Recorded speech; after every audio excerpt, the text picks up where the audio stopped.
식사 잘 하셨습니까? 예. 육신의 양식을 먹었으니까 또 심령의 양식을 취하도록 합시다. 요한계시록 4장 6절 말씀, 마태복음을 공부하게 되는데 요한계시록 4장에서 시작합니다. 내가 주일날 아침 8시마다 우리 교회 설교했는 방송이 나가는 방송국을 기독교 복음방송 CTS라 그럽니다.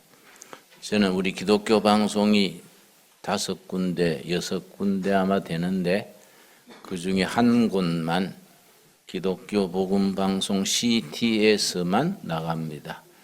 근데 그 CTS 방송에서 1월부터 4월까지 마태복음을 16번 강의를 특강을 해달라 해서 제가 먼저 우리 교회에서 성도님들과 마태복음 공부를 하고 그 중에서도 요점을 추려서 방송에 가서 강의하도록 해야겠다.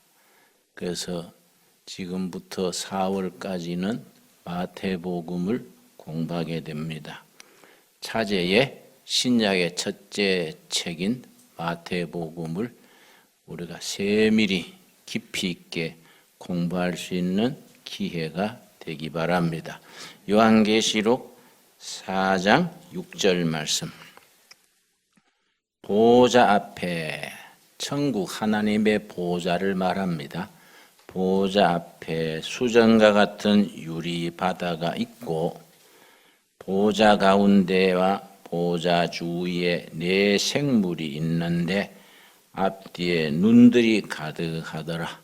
하나님의 보좌 앞에 4 종류의 생물이 있는데 눈이 가득하다.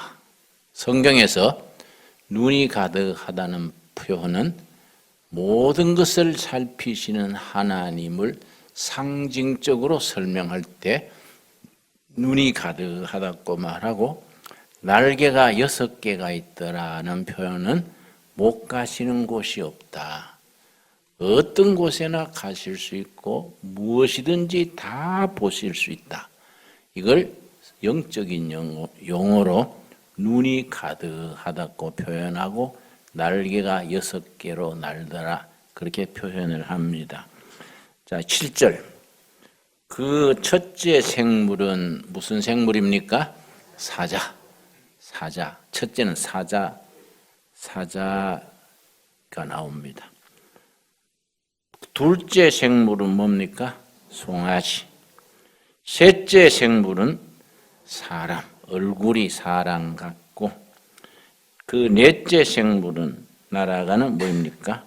독수리. 자, 4가지 생물 잘 기억합시다. 첫 번째 뭡니까? 사자. 둘째 송아지. 셋째 사람. 넷째 독수리. 이게 왜 중요하냐? 예수님의 4가지 모습, 그러고 사복음을 나타내는 상징적인 생물이 4 생물입니다. 첫 번째 사자는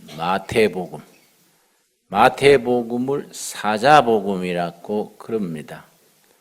마태복음이 왜 사자복음이냐? 사자는 짐승 중에 왕입니다. 사자가 골짜기에서 크게 소리질러 울면은 골짜기 전체가 지지군 듯이 조용해집니다.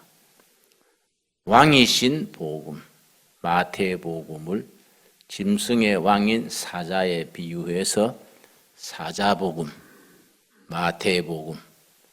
그래서 마태복음을 유대인의 왕으로 오신 예수님, 그래서 사자복음입니다. 둘째, 송아지 복음은 마가복음, 섬기러 오신 예수님. 소는 살았을 때는 평생 일하고 죽은 뒤에도 고기, 뼈다구, 꼬리까지, 꼬리곰탕 있지요. 또 발은 또 족발 있지요. 소는 가죽은 또 껍질은 가죽을 만들지요. 소는 버리는 것이 하나도 없이 마지막까지 다 섬기고 갑니다. 섬기는 복음, 종으로 오신 예수님, 마가복음입니다. 그래서 마가복음이 종이신 예수님, 송아지 복음, 그렇게 말합니다. 세 번째는 뭐입니까? 사람. 인간이신 예수님, 예수 그리스도, 그 차이를 잘 아셔야 됩니다. 예수는 사람의 이름입니다. 아버지, 어머니가 붙여준 이름이 예수. 그리스도는 하나님이신 그리스도, 메시아입니다. 그래서 예수는 사람 예수, 그리스도는 하나님이신 그리스도. 그래서 누가복음은 사람이신 예수님을 나타내는 사람의 복음. 그래서 누가복음이 다른 복음과 다른 점 하나가 예수님의 인간성, 휴머니티를 계속 강조합니다. 예수님이 웃으셨더라. 성경에 딱 누가복음에만 나옵니다. 민망히 여기사 안타까워하시고 예수님이 슬피 우셨더라. 이게 다 누가복음에 나오는 인간이신 예수님, 누가복음입니다. 네 번째는 독수리 복음, 하늘을 나는 독수리, 하나님이신 그리스도, 요한복음입니다. 요한복음을 독수리 복음이라 그럽니다. 그래서 요한복음에는 예수님의 출생 얘기가 없고 예수님이 자라실 때 모습도 없고 그냥 시작에서부터 하늘에서 내려오듯이 태초에 말씀이 계시니라, 이 말씀이 바로 하나님이시다, 이렇게 나갑니다. 자, 그럼 오늘 첫 번째 복음, 마태복음, 사자복음에 대한 공부를 합니다. 마태복음의 특징이 2장 1절입니다. 마태복음 2장 1절. 마태복음 2장 1절. 헤롯 왕 때에 예수께서 유대 베들레헴에서 나심에 동방으로부터 박사들이 예루살렘에 이르러 말하되, 베들레헴 출신의 성경의 인물이 셋입니다. 다윗이 베들레헴 출신입니다. 또 룻기의 주인공들, 룻의 남편 보아스, 룻의 시어머니 이름이 뭐입니까? 나오미의 남편, 그 엘리멜렉입니다. 베들레헴 출신입니다. 베들레헴이란 말이 떡집입니다. 떡집. 아마 조그마한 마을이 부촌이었던 것 같아요. 떡집. 그리고 세 번째 베들레헴 출신이 예수님이 베들레헴 출신입니다. 자, 예수님이 태어나실 때 동방으로부터 박사 셋이 별을 보고 찾아와서 2절이 마태복음의 주제가 됩니다. 유대인의 왕으로 나신 이가 어디 계시냐? 우리가 동방에서 그의 별을 보고 그에게 경배하러 왔노라. 유대인의 왕으로 오신 이가 누구시뇨? 동방으로부터 온 박사들의 입에서 나온 이 말이 마태복음의 주제입니다. 유대인의 왕이신 예수, 왕으로 오신 예수님. 그래서 마태복음은 시작에서부터 아브라함과 다윗의 족보라, 세계라는 말, 족보란 말이지요. 왜 족보부터 나오느냐? 예수님이 유대인의 왕손이다, 왕손. 유다 지파의 몇 대 손. 다윗 왕의 후손입니다. 다윗 왕이 속한 지파가 유다 지파인데 예수님이 유다 지파 소속이고 다윗으로부터 세 대를 거쳐서 유다 지파의 왕손으로 나신 이가 예수님이다. 그래서 족보부터 나옵니다. 유대인의 족보부터 나와서 예수님이 유대인의 왕으로 오신 예수님인 것을 이야기해 줍니다. 그래서 이 마태복음을 기록한 사람은 세리 마태입니다. 예수님이 세리 마태를 부르시던 본문이 9장 9절입니다. 마태복음 9장 9절. 그때 세리는 유대 사람들로부터 왕따당하는 아주 비국민, 매국노 취급을 받았습니다. 요즘 세리, 세무 공무원이 좋은 자리지요. 공무원 중에 세무 공무원이 아주 귀한 자리인데 그 당시에 세리는 왜 손가락질 받고 왕따당했느냐 하면은 로마가 지배하던 시절에 로마 정부에서 보낸 총독이 각 지역에 세금을 거두는데 입찰을 붙입니다. 예를 들어서 동두천 내연 세금을 얼마 거두겠는가 입찰을 합니다. 그 중에 제일 많이 써낸 사람에게 세무소 소장을 시킵니다.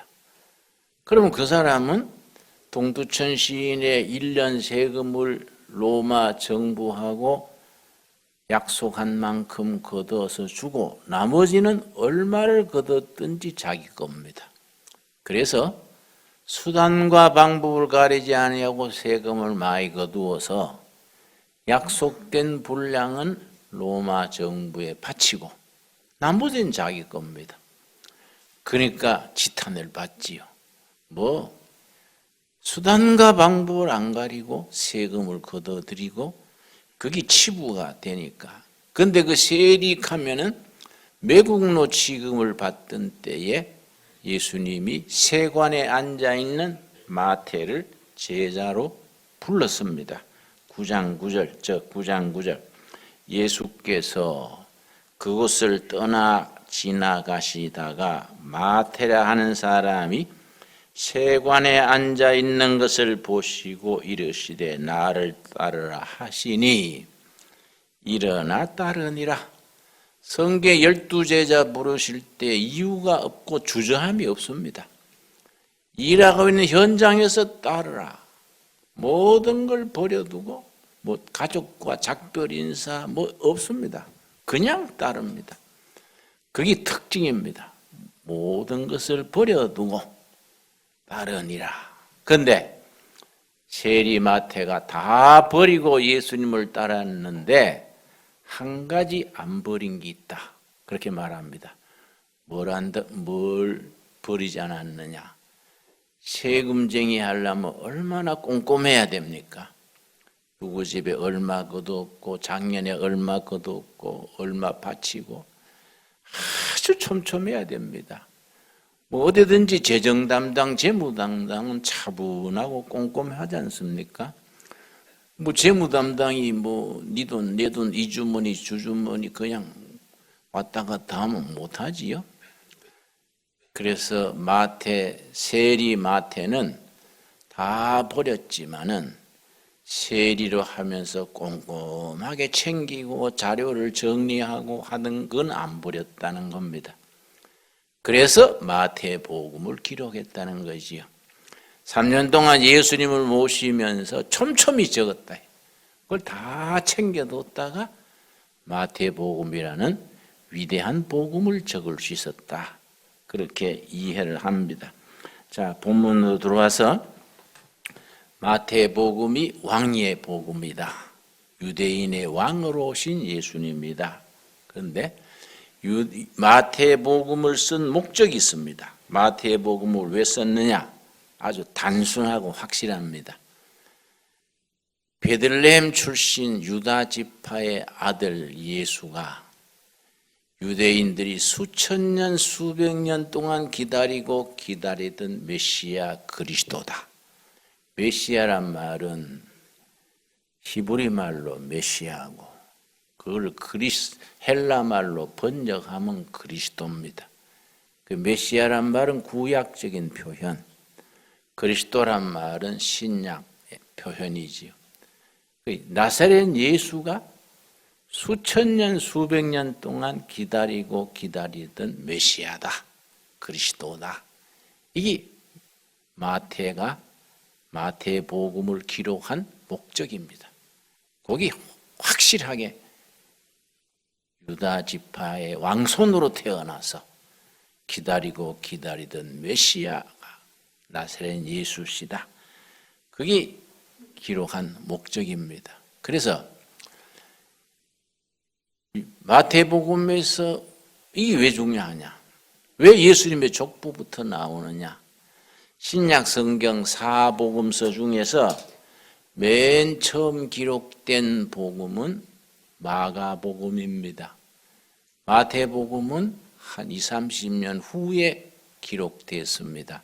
그런데 왜 먼저 쓰여진 마가복음을 앞에 안 놓고 마태복음을 앞에 편집했느냐? 이유가 있습니다.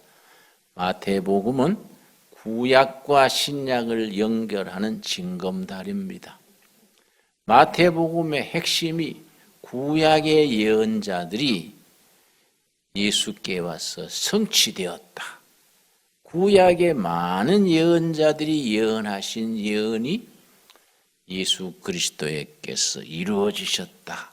그래서 구약과 신약을 다리 놓는 다리 역할을 하는 것이 마태복음이기 때문에 제일 먼저 쓰여진 마가복음을 두 번째로 편집하고 마태복음을 앞에 내놔서 구약과 신약을 연결시켰습니다.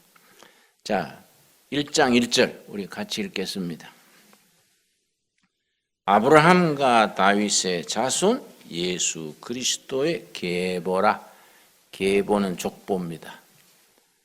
아브라함은 모든 백성의 믿음의 조상이고 다윗은 유다 왕가의 시작입니다. 그래서 믿음의 주인 되시고 유다인의 왕가의 계열을 이은 다윗의 후손 예수님의 족보가 쭉 나옵니다. 그래서 2절 아브라함이 이삭을 낳고 이삭은 야곱을 낳고 야곱은 유다와 그의 형제들을 낳고가 43번 나옵니다. 43번. 이게 참 중요합니다. 계속 마태복음은 시작하면서 낳고입니다. 구약과 거기서 달라집니다. 구약은 죽고입니다. 모세가 120세에 죽고 요셉은 110세에 죽고 요수아는 110세에 죽고 이렇게 죽고 신약에 들어가면 죽고가 사라집니다. 낳고입니다. 낳고 상징적인 의미가 있습니다. 구약은 심판과 사망의 책, 신약은 생명과 구원의 책. 낳고 자체가 의미를 가집니다. 그래서 이게 벌써 말라기가 마지막 구약에 쓰여진 뒤에 400년간 침묵이 있습니다. 침묵의 기간. 말라기에서 예수님 때까지 세례 요한 올 때까지 몇 년간 침묵이라고요? 400년. 400년간의 침묵을 지나서 드디어 세례 요한이 등장합니다. 세례 요한이 예수님보다 6개월 앞서서 예수님의 오시는 길을 길잡이 해서 예수님이 오시는 것을 선포합니다. 요한복음 1장에서 세례 요한이 예수님이 자기한테 세례받으러 오시는 걸 보고 보라. 세상 죄를 지고 가는 하나님의 어린 양이로다. 그렇게 세례 요한이 예수님을 그렇게 선포를 했지요. 그래서 구약 속에 신약이 들어 있습니다. 예언의 말씀으로 신약 속에 구약이 실천이 됩니다. 이게 이제 신약과 구약에 서로 연결되는 점입니다. 유대인의 왕으로 오신 예수님을 구약에서 계속해서 예언을 합니다. 1장 22절. 이 모든 일에 된 것은 주께서 선지자로 하신 말씀을 이루려 하심이니 이르시되. 그래서 예수 그리스도 나사렛 예수는 구약의 예언, 선지자들의 예언을 성취하러 오신 것이다. 이게 구약의 말씀을, 선지자들의 말씀을 이루려 하심이다. 13번 되풀이 나옵니다. 구약의 예언을 이루시려고 예수님이 오신 것이다. 구약 속에 신약이 들어있고 신약 속에 구약이 응답되어서 실천이 됩니다. 이걸 13번이나 되풀이 됩니다. 그래서 가장 구약 중에서 오실 예수님을 가장 정확하게 극적으로 예언한 부분이 이사야서 7장 14절입니다. 가장 드라마틱하게 리얼하게 표현한 부분이 이사야서 7장 14절. 그야말로 선지자 이사야가 영적 최고에 집중된 상태에서 오실 메시아, 베들레헴에서 태어나실 임마누엘 메시아를 예언합니다. 이사야 7장 14절, 가장 유명한 구절입니다. 그러므로 주께서 친히 징조를 너희에게 주실 것이라. 징조는 사인. 자동차 타고 가다가 빨간 등이 탁 커지면 차가 서지요. 그 빨간 등이 징조입니다. 징조. 사인이 있다. 뭔 사인이냐? 유대인들이 수천 년, 수백 년 메시아를 기다렸는데 메시아가 오는 징조, 사인이 있다. 도로에 빨간 등 탁 들어오듯이 그 사인이 무슨 사인이냐? 보라, 처녀가 잉태하여 아들을 낳을 것이요 그의 이름을 임마누엘이라 하리라. 남자와 접하지 않는 마리아에게서 아기가 태어난다. 그게 메시아가 오시는 징조다. 이걸 그 메시아를 다른 말로 누구라고 부르느냐? 그 이름을 뭐이지요? 임마누엘. 자기 백성들과 함께 하시기 위해서 세상에 오신 하나님, 임마누엘 하나님이십니다. 그래서 성경 전체, 창세기에서 요한계시록까지 성경 전체를 대표하는 4가지 신앙 고백이 있습니다. 건물로 말하면 4기둥이 있지요. 4기둥처럼 성경이 66권이 4기둥으로 세워진 집과 같습니다. 첫 번째 기둥은 창조신앙, 창조하신 하나님. 둘째 기둥이 임마누엘 하나님, 자기 백성과 함께 하시는 하나님, 임마누엘 신앙. 세 번째 기둥이 임마누엘 하나님이 이 땅에 오셔서 고난당하시고 죽으시고 십자가에서 만인의 죄를 대신 짊어지신다. 십자가 신앙입니다. 속죄 사상의 핵심인 십자가 신앙. 그래서 십자가에 죽으시고 묻히시고 그냥 죽었으면 복음은 없지요. 3일 뒤에 부활하셨다. 그래서 구원신앙을 이루신 겁니다. 그래서 세 번째가, 4번째지요? 부활신앙. 이 4가지가 성경의 4기둥입니다. 기둥. 자, 확실히 짚고 넘어갑시다. 첫 번째 뭐이지요? 창조신앙. 두 번째 임마누엘 신앙. 세 번째 십자가 신앙. 4번째 부활신앙. 그 4기둥에 대해서 아멘 믿습니다 하면 일단은 구원받은 성도의 기본입니다. 기본. 그 신앙 안에서 여러 가지 가지가 붙는 겁니다.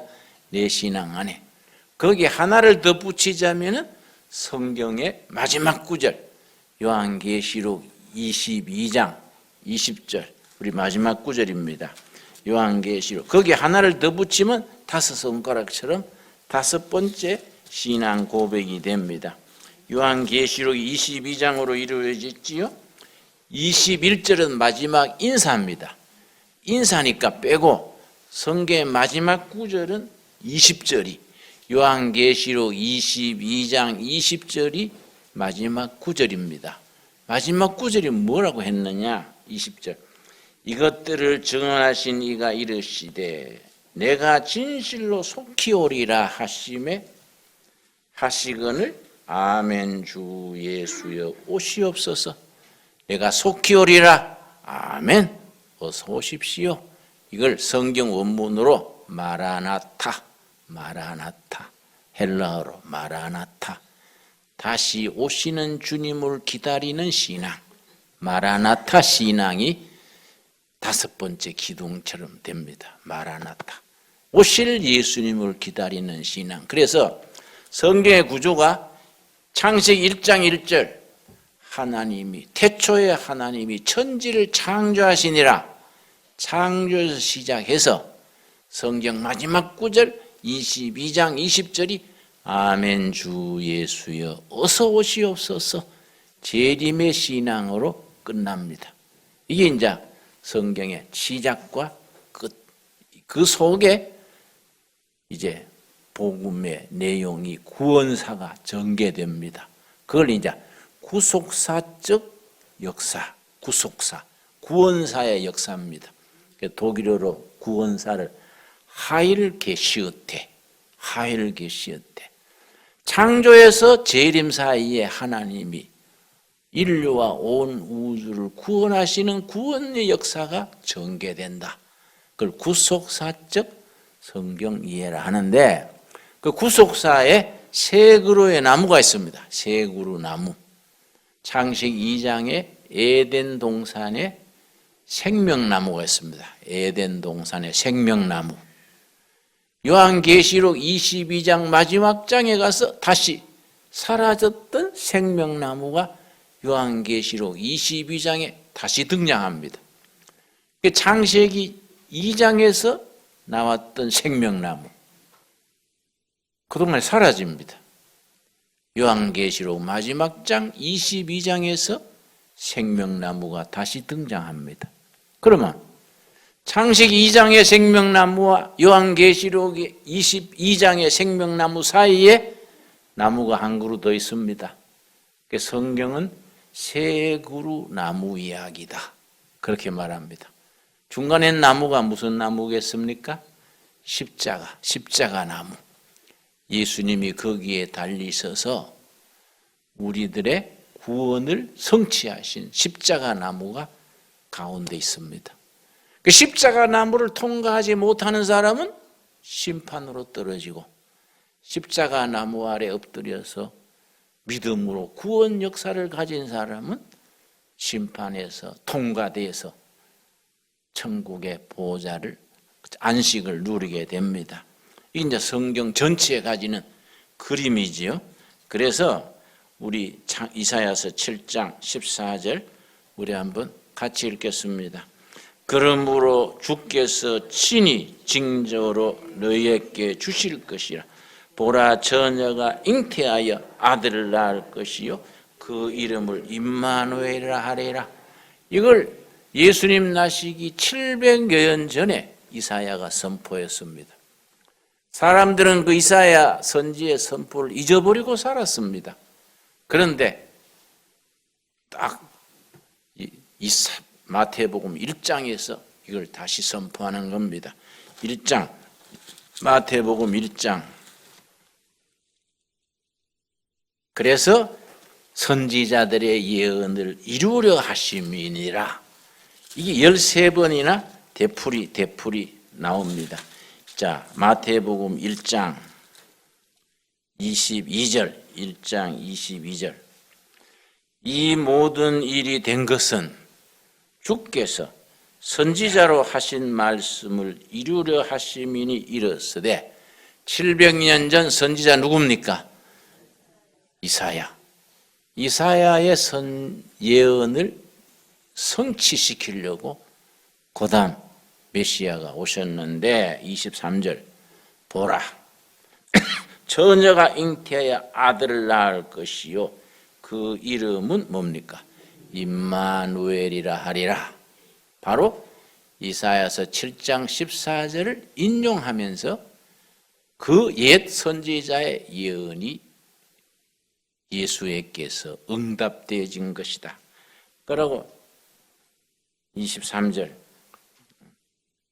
이를 번역한 즉 하나님이 우리와 함께 계시다. 그래서 마태복음은 1장에서 임마누엘로 시작합니다. 우리와 함께 하시는 하나님. 1장 22절에서 23절 사이에 자기 백성과 함께 하시기 위해서 오신 메시아 왕이신 예수 임마누엘로 시작을 해서 마태복음의 마지막 장에 임마누엘로 끝납니다. 그래서 마태복음을 다른 이름으로 임마누엘의 책 1장 시작이 임마누엘이고 28장 끝이 임마누엘입니다.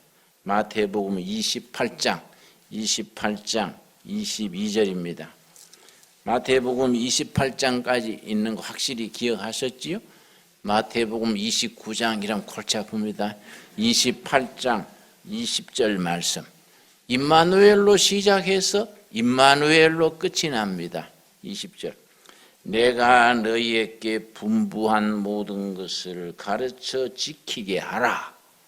볼지어다 내가 세상 끝날까지 너희와 항상 함께 있으리라. 이게 아주 약속의 말씀입니다. 내 세상 끝날까지 너희와 같이 있겠다. 약속입니다. 약속. 임마누엘의 약속입니다.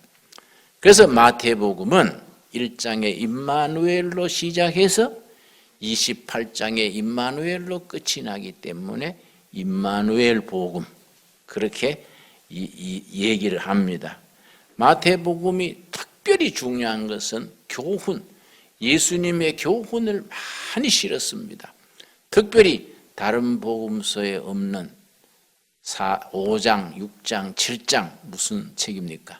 산상수훈, 예수님이 산에서 가르치신 교훈이라 그래서 산상수훈이 나옵니다.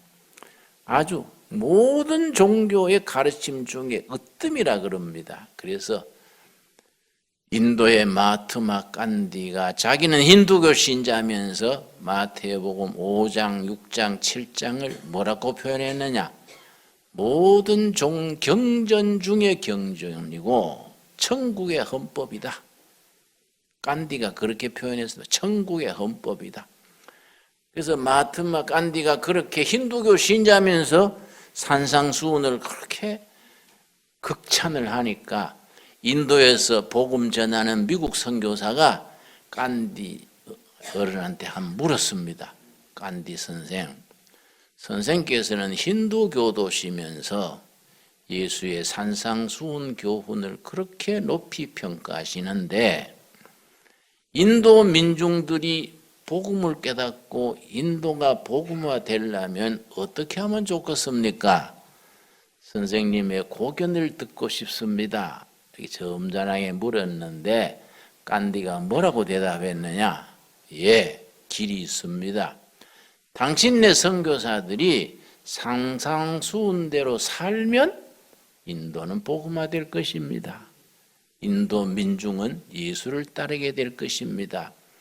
아주 참 굉장히 중요한 말이지요. 산상수훈대로 살면 사람들이 따른다는 거이지요. 그만큼 이게 중요합니다. 그리고 마태복음 13장에는 천국에 대한 7가지 비유가 있습니다. 13가지 비유, 13장에 천국에 대한 7가지 비유. 23장에는 바리새인들, 서기관들, 위선자들에 대해서 화 있을진저, 우리식으로 말하면 벼락 맞을진저 이런 식입니다. 위선자들에 대한 저주 7가지가 나옵니다. 마태복음이 다른 복음하고 특별히 다른 그 24장, 25장의 종말론에 대한 얘기입니다. 예수님이 세상을 심판하시는 세상의 종말에 대해서 마지막 날에 이런 일이 일어난다. 종말에 대한 구체적인 가르침이 마태복음 24장, 25장에 있기 때문에 마태복음을 요한계시록과 더불어 작은 요한계시록 이렇게 부르면서 종말론의 가르침이 가장 강하게 24장, 25장에 나타납니다. 그래서 마태복음을 교훈의 책, 예수님의 가르침을 가장 생생하게 자세하게, 그게 아까 말씀드렸듯이 세리 마태가 자기 직업 근성을 발휘해서 예수님을 모시는 3년 동안 꼼꼼히 적은 거예요.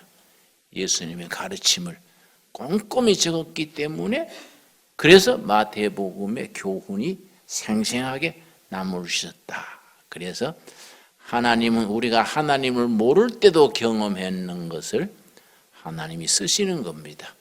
우리가 목사 되기라는 생각이 조금도 없을 때 체험한 거, 배운 것이 목사 된 뒤에 쓰임받고, 내가 교회 하나님 일꾼 되기 전에 세상에서 그냥 하나님을 모르고 쌓은 체험들이 하나님 일하는데 크게 도움이 되는 겁니다.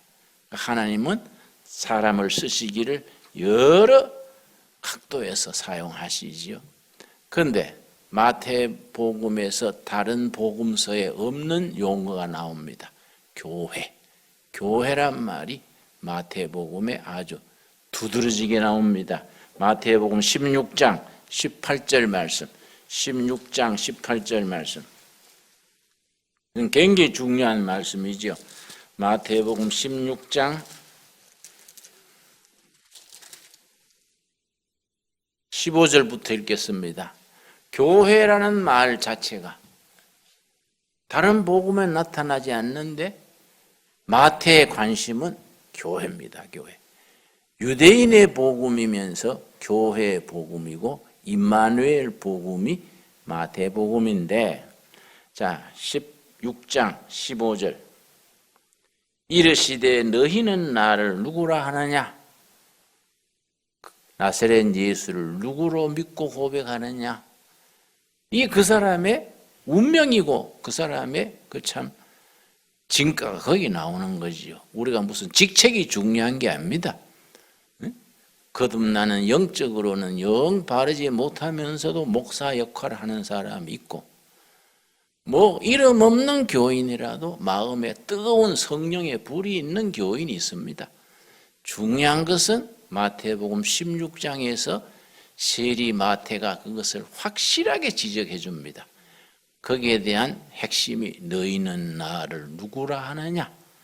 예수를 누구로 믿고 알고 고백하느냐? 가장 중요한 것이 신앙 고백입니다. 베드로가 뭐라 그랬습니까? 16절 시몬 베드로가 대답하여 이르되 주는 그리스도시요 살아계신 하나님의 아들이로소이다. 마태복음의 주제가 예수는 그리스도다 말씀드렸지요. 베드로가 그걸 확실히 고백하는 겁니다. 베드로는 성질도 급하고 뭐 교육받은 것도 없고 뭐 성격도 아주 욱하고 나섰다가 뒷감당 못하는 그런 성격입니다. 아주 약점이 많은 사람입니다. 그런데 베드로가 제자 중에 제자가 될 수 있었던 것은 남다른 영성입니다. 영성이란 말이 중요합니다. 20세기 지나서 21세기에 들어오면서 세계 기독교가 공통되게 다루는 제목이 주제가 3가지입니다. 로만 캐톨릭 천주교회, 오리엔탈 오토독스 동방정교회 혹은 러시안 정교회, 그 다음에 프로테스탄트 개신교 합쳐서 세계 기독교라 그럽니다. 그 외에 작은 것들이 있지만은 세 종단이 합쳐서 기독교입니다. 우리는 자꾸 천주교 같은데 동방정교회 같은 데를 자꾸 뭐 이단이다, 뭐 적그리스도다 그렇게 좀 폐쇄적인 주장을 하는 분들이 있습니다. 그건 극복을 해야 되지요. 우리하고 다르다고 막 손가락질하고 매도하는 것은 성숙된 태도가 아닙니다. 그런데 세종단이 기독교인데 21세기 들어오면서 세종단이 같이 고민하는 신학에서 교회에서 고민하는 주제는 세 가지입니다.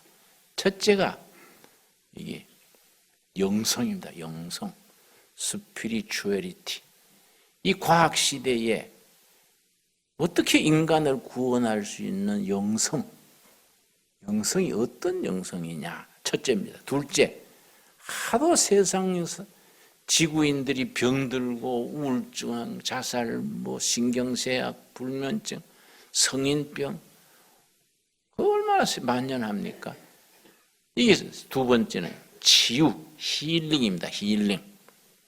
세 번째가 전부 개인주의로 뿔뿔이 나가고 하니까 세 번째 용어가 공동체입니다. 공동체.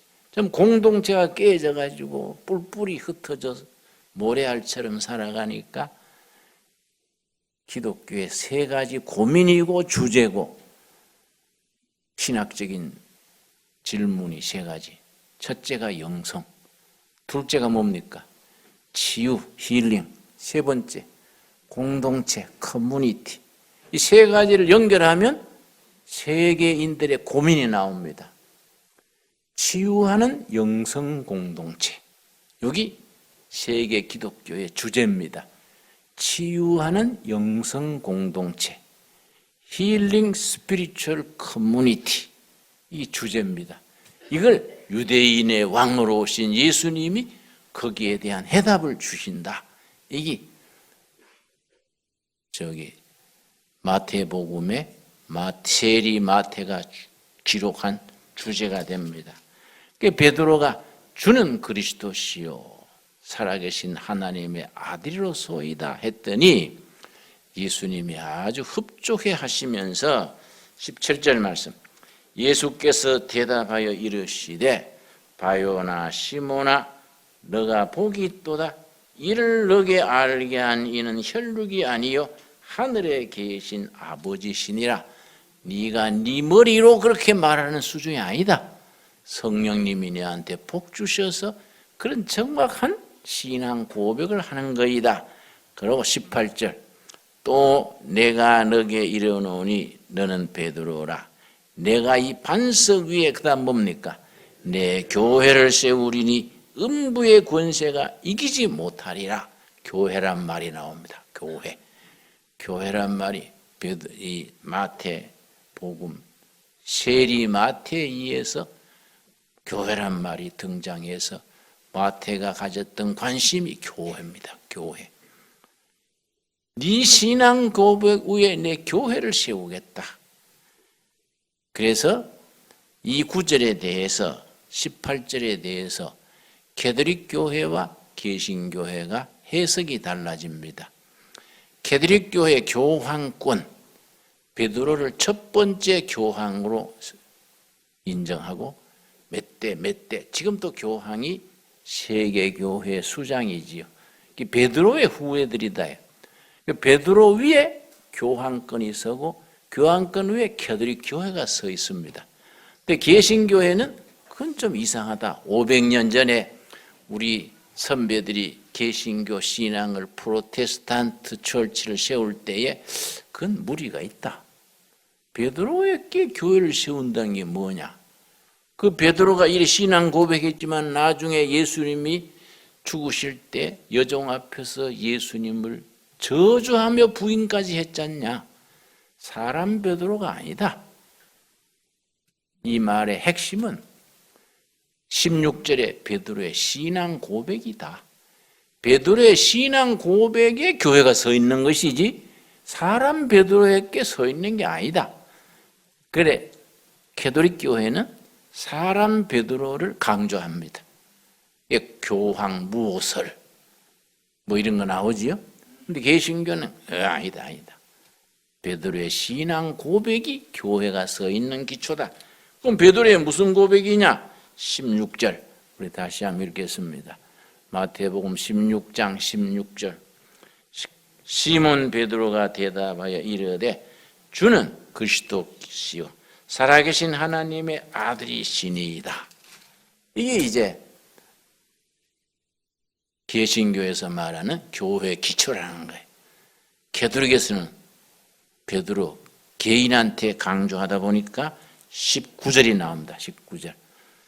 16장 19절. 내가 천국 열쇠를 너게 주리니 너가 땅에서 무엇이든지 매면 하늘에서도 매일 것이요 너가 땅에서 무엇이든지 풀면 하늘에서도 풀리리라. 그래서 교황권 밑에 신부들의 쫙 계통이 서지요. 그래서 여기서 나온 그 실천, 목회 실천으로 나온 것이 교인들이 신부님 앞에 고백하는 걸 뭐라 그러지요? 고해성사. 고해성사의 기준 여기서 나옵니다. 네가 땅에서 풀면 하늘에서도 풀리고 네가 매면 하늘에서 매인다. 그래서 신부님들이 고해성사를 듣습니다. 한 달 만에 일주일 만에 성당에 가서 신부님 저는 어제 이런 죄를 지었습니다. 고해합니다. 그럼 거기서 풀어주는 거예요. 그래 안 할 짓을 했구만요.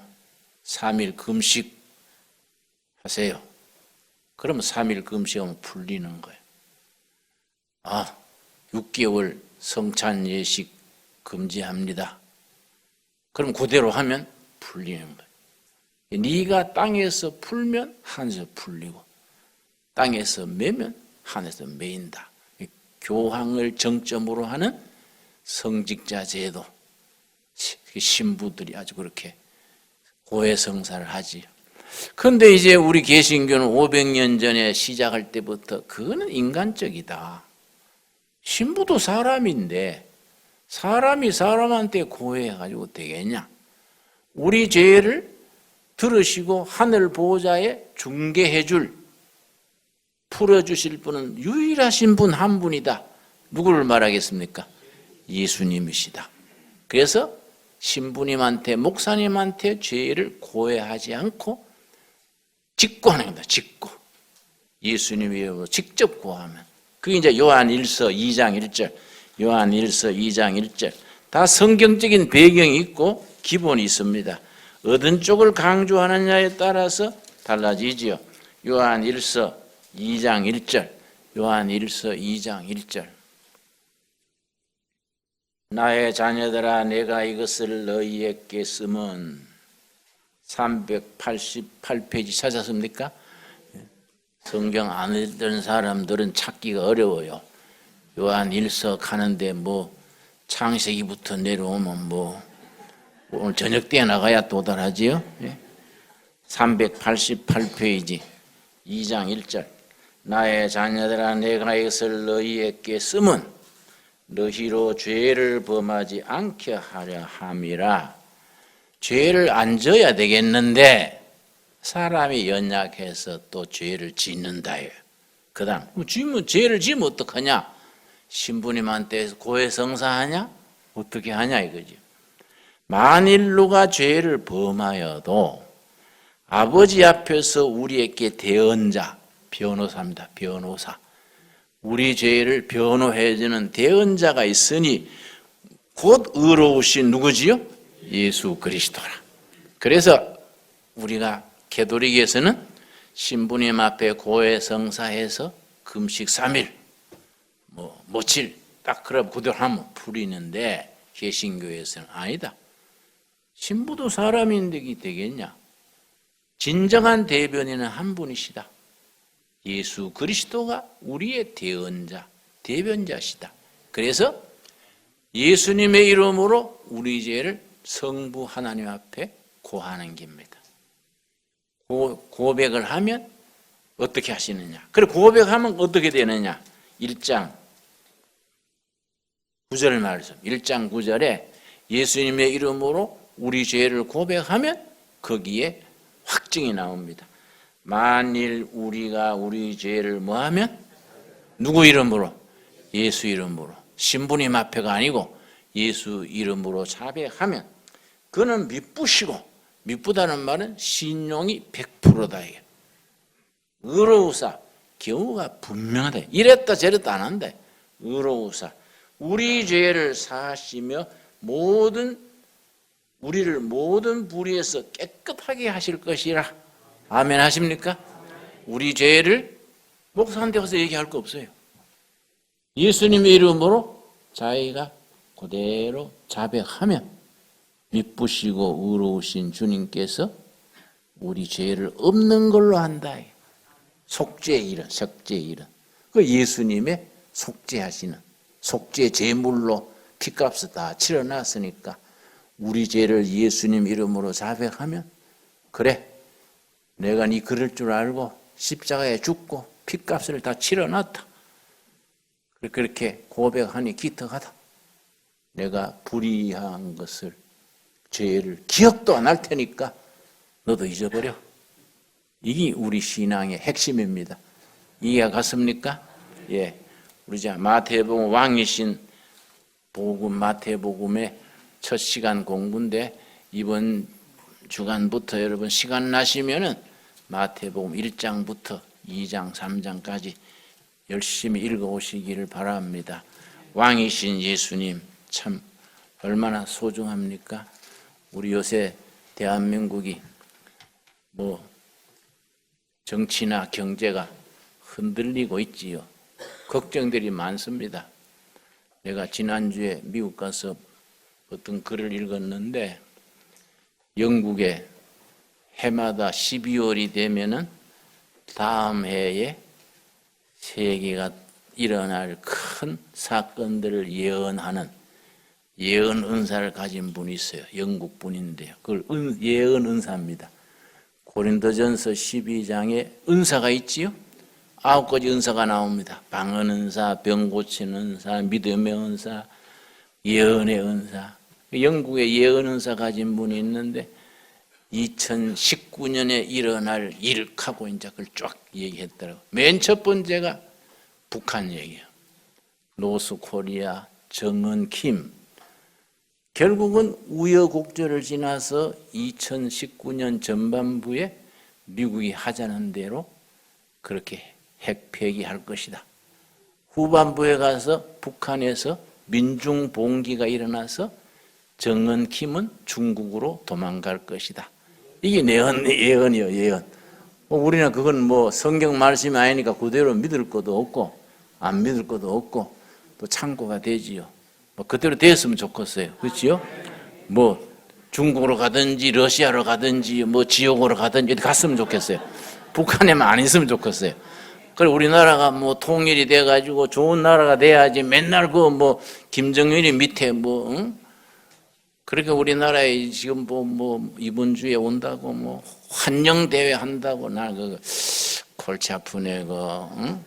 김포 어제 비행장소 오는데 보니까 또 문재인하고 김정은 사진을 양쪽 걸어놨더라고요.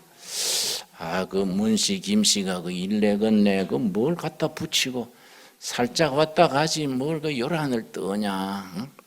그 사람 영국 그 사람 말대로 하면 내연에 도망갈 사람인데 미리 그래가 되겠냐. 안 그렇습니까? 내가 여단 삼아 한마디 붙였습니다. 우리가 요는 뭡니까? 하나님의 손에 모든 역사가 들어있는 거예요. 유대인의 왕이 아니라 온 인류의 왕으로 오신 예수님 그리스도를 마음에 모시고 승리하는 우리들이 되기 바랍니다. 기도하겠습니다. 주님 감사합니다. 진실로 감사합니다. 2018년 올해도 12월이 벌써 중간입니다. 남은 날들도 은혜 중에 평강이 있게 하여 주시옵시고 만인의 왕으로 오신 예수님을 마음에 모시고 또 성탄절이 다가옵니다. 우리 심령에, 우리 가정에, 우리 일터에 예수님을, 아기 예수님을 모시게 하여 주시옵소서. 임마누엘 주님을 우리가 늘 동행하게 하옵소서. 예수님 이름 받들어 기도드려 사옵나이다. 아멘.